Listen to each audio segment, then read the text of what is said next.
लातूर जिल्ह्यामध्ये महाकुंभाचं आयोजन करण्यात आलेलं आहे आणि यामध्ये जे आहे ते गाथा पारायण सुरू आहे। हजारो जे आहेत ते वारकरी या ठिकाणी गाथा पारायण करत असल्याचं पाहायला मिळत आहे। पहिल्यांदाच असं होत आहे की संत तुकारामांच्या गाथेचं पारायण एकाच वेळी एकाच जे आहे ते छताखाली केल्याचं पाहायला मिळत आहे। याचे आपण पाहू शकता मोठ्या संख्येने जे आहे ते वारकरी जे आहे ते गाथा पारायण करत असल्याचं पाहायला मिळत आहे। लातूर जिल्ह्यातलं हे सगळं चित्र आहे। लातूरमध्ये महाकुंभाचं आयोजन करण्यात आलेलं आहे आणि यामध्ये हजारोच्या संख्येने जे आहे ते गाथा पारायण होत असल्याचं पाहायला मिळत आहे। लातूर जिल्ह्यामध्ये ज्या ठिकाणी महाकुंभ आयोजन करण्यात आलेलं आहे मोठ्या संख्येने जे आहे ते वारकऱ्यांचा देखील सहभाग झाल्याचं पाहायला मिळत आहे आणि यामध्ये मोठ्या संख्येने वारकरी गाथा पारायण करत असल्याचं पाहायला मिळत आहे। लातूरमध्ये पहिल्यांदाच अशा पद्धतीचं आयोजन करण्यात आलेलं आहे आणि यामध्ये मोठ्या संख्येने जे आहे ते गाथा पारायणासाठी जे आहे ते वारकरी बसल्याचं पाहायला मिळत आहे। पहिल्यांदाच गाथा पारायणामध्ये जे आहे ते सर्व संत तुकारामांचे जेवढे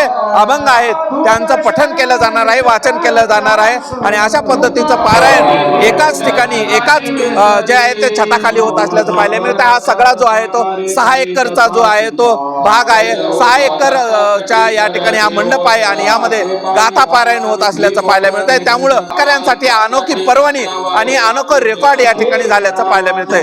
हा व्हिडिओ तुम्हाला आवडला असेल तर सर्वांना शेअर करा, चॅनलवर नवीन असाल तर चॅनल सबस्क्राईब करा। धन्यवाद।